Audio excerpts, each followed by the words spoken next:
Just one second. You don't want me to mute, do you? No, you don't mute. Here comes a Met How at Home call, so I'm going to go get this. Okay.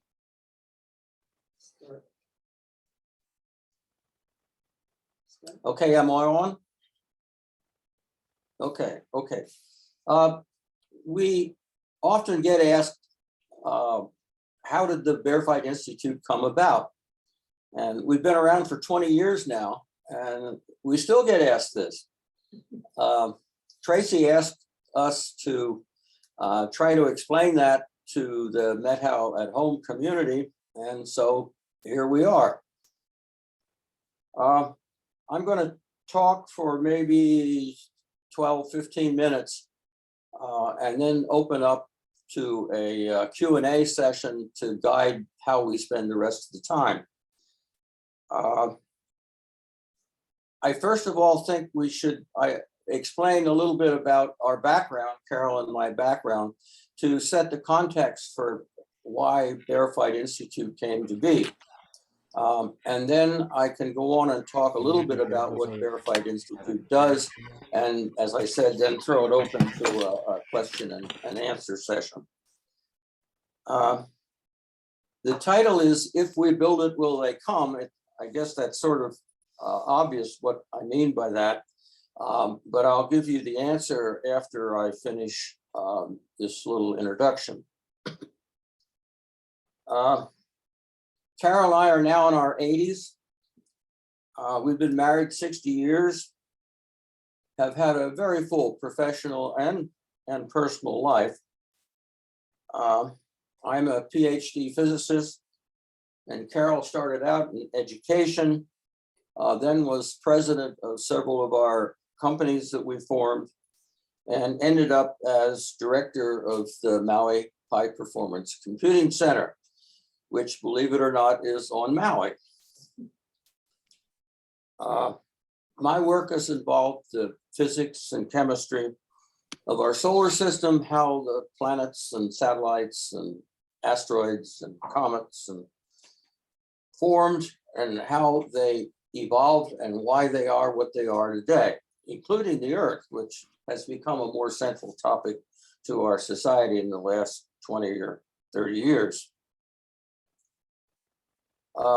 My work was done mostly at universities, Caltech, where I got my degree and was a postdoc, MIT, where I was a tenured professor, and finally the University of Hawaii.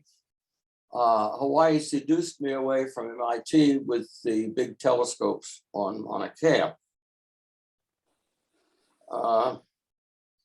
Carol did, she began her work in, as I said, in education, student teacher training, curriculum development, and then ran our trading company and traveled throughout the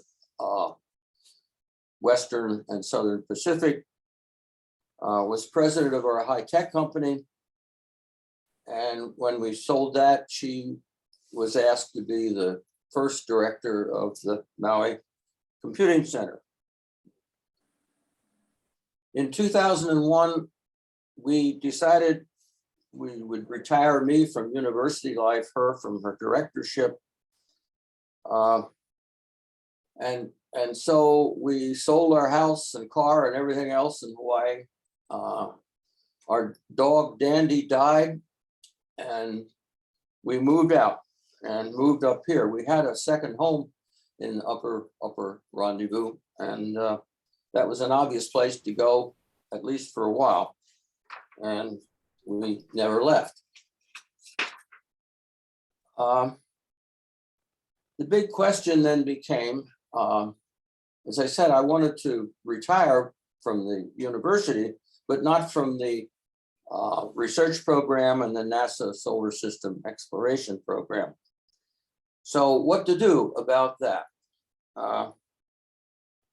One needs human and physical resources to do this. One needs administrative resources, non-trivial, to manage government contracts.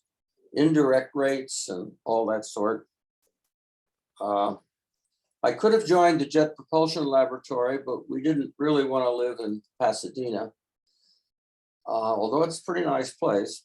LA is the context, unfortunately. I could have joined University of Washington, but I didn't really want to operate again in a very large institution. There are a few organizations in the country that basically just manage federal contracts for other people. But we couldn't find a good fit for the kind of things that we were doing. So by the process of elimination, we decided to build on our experience and develop the institution ourselves with, I have to add, the critical support and encouragement of the Jet Propulsion Laboratory. We didn't really want to start yet another business and go through all of that. But JPL almost insisted